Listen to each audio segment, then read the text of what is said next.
The 2023 season hasn't even started yet, and there's already been plenty of drama, including a rumoured failed business sale of the entire Formula One sport, as well as a vicious escalation in the already strained relationship between the FIA and Liberty Media, F1's current owners.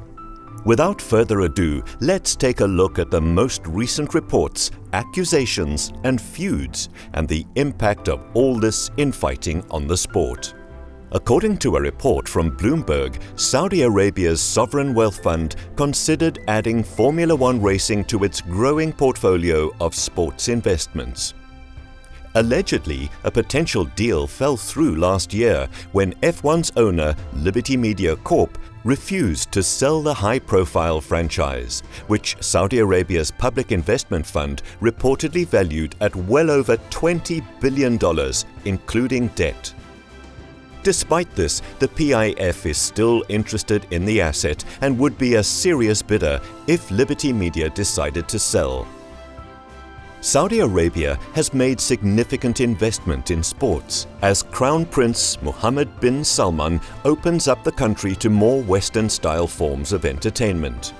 It has recently invested in Newcastle United FC of the English Premier League and hosted major boxing, golf and, of course, Formula One events.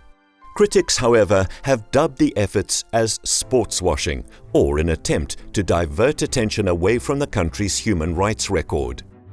Seven-time Formula One champion Lewis Hamilton even stated last year that he felt obligated to address the issue of human rights while racing in Saudi Arabia. F1 would be a significant acquisition. The sport has grown massively in popularity since being acquired by billionaire John Malone's Liberty Media in a $4.4 billion deal in 2017. Liberty Media has attempted to cultivate a new generation of fans by expanding F1's reach in Asia and the United States, as well as launching a direct-to-consumer streaming service. F1's owners have also prioritized the Middle East. In the 2023 season, the region will host 4 races, the first 2 of which will take place in March with Bahrain and Saudi Arabia. Saudi Aramco, the world's largest oil producer, has also agreed to a historic sponsorship agreement with Formula One beginning in 2020. However, FIA President Mohammed bin Sulayem has warned against alleged Formula One sale prices of $20 billion. Ben Sulayem warned that if Liberty Media sold the commercial rights to F1, a potential buyer would be required to present a comprehensive plan for F1's future, as well as suggest that the claimed $20 billion valuation was exaggerated. In a Twitter post, Ben Sulayem issued a warning in 3 parts. And following media questions about the Bloomberg report on the Monte Carlo rally, Ben Sulayem was eager to clarify the FIA's position. As the organization in charge of looking after motorsport, the FIA is wary of claims that F1 is being overpriced by $20 billion. Any prospective purchaser is recommended to use common sense, take into account the overall well-being of the sport, and arrive with a clear, sustainable plan, not simply a lot of money.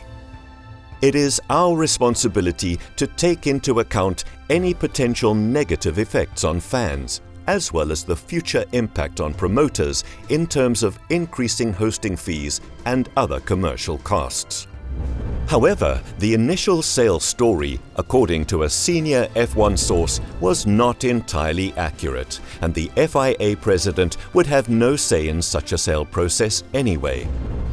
It is worth noting, however, that the sale to Liberty had to be approved unanimously by the FIA World Motorsport Council.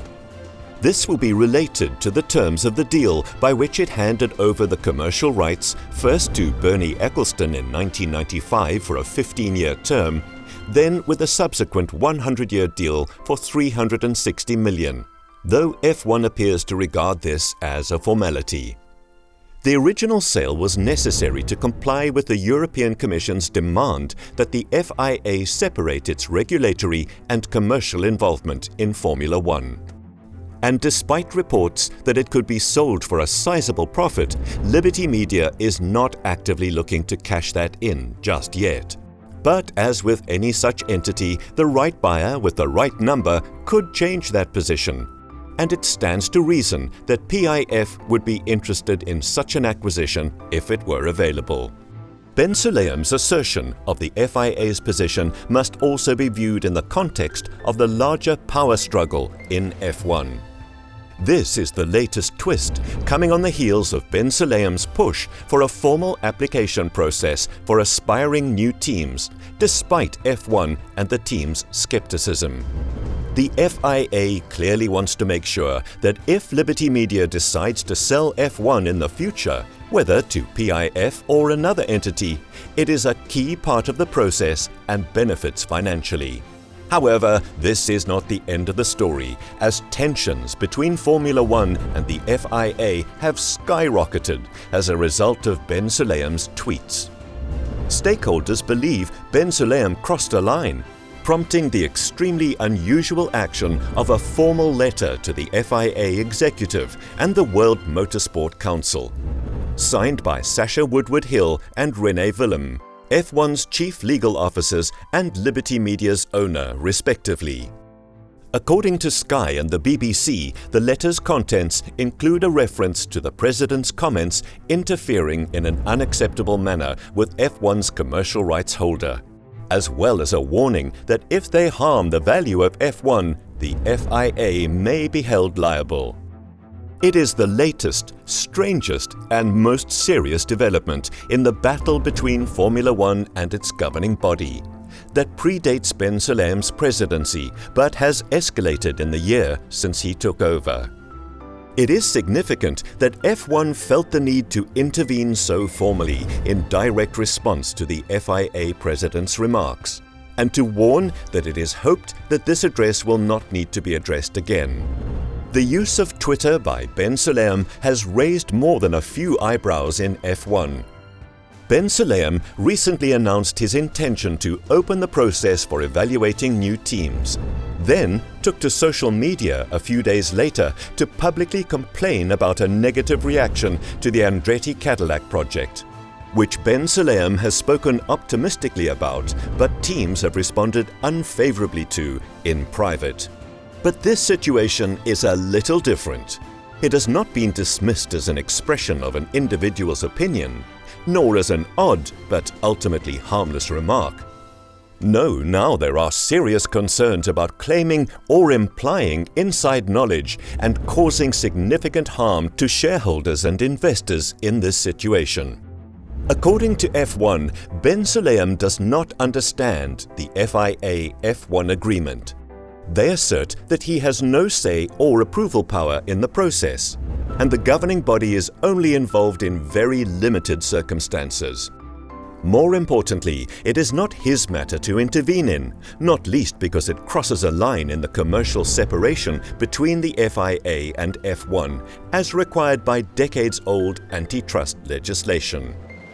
F1 and the FIA have yet to issue an official statement on the matter.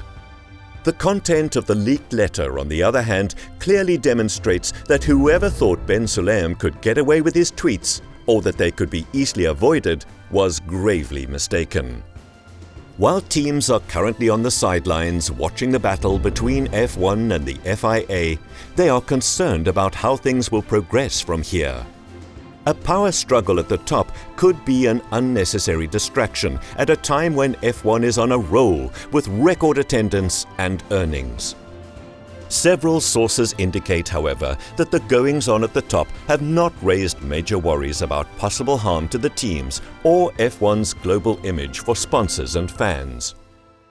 It should not have an impact on the team's lifeblood of commercial rights income, and even if relations between Ben Sulayem and Formula One management completely deteriorate, the FIA's governance structures should still allow the process that FOM requires to take place. The most significant change is likely to occur within the FIA, depending on how Ben Sulayem's actions are perceived by those within the governing body.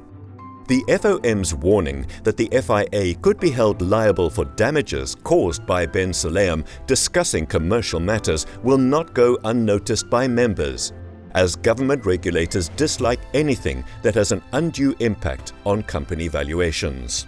Furthermore, the FOM letter served as a reminder that the FIA had long agreed not to get involved in any commercial F1 matters. So, what comes next? In the short term, it will be interesting to see whether Ben Sulayem sticks to his guns or apologizes and changes his stance. Longer term, it is difficult to imagine F1 accepting anything less than an FIA coup and the appointment of someone else to lead the governing body. What it most likely wants from the governing body is clearer definitions of spheres of responsibility, in particular how things are handled going forward, so that Ben Sulayem does not become a thorn in F1's side when it comes to evolving the series the way it wants. But almost certainly, F1 will want assurances that the FIA will uphold its end of the bargain struck with the EU decades ago, not intervening in or attempting to influence commercial matters. Ben Sulayem has long maintained that he and Domenicali have no major issues. He stated at last year's Abu Dhabi Grand Prix that they discuss matters every other day. F1's letter to the FIA, on the other hand, has demonstrated that the schism at the top is not a figment of journalists' imagination. Instead, it's a real battle for control of F1's future direction, and it looks set to dominate the paddock headlines in the next months. What are your thoughts on this debate? Did the FIA's Mohammed Ben Sulayem overreach with his statements? Do you believe Liberty Media has the authority to battle it out with a governing body? Please let us know in the comments section below.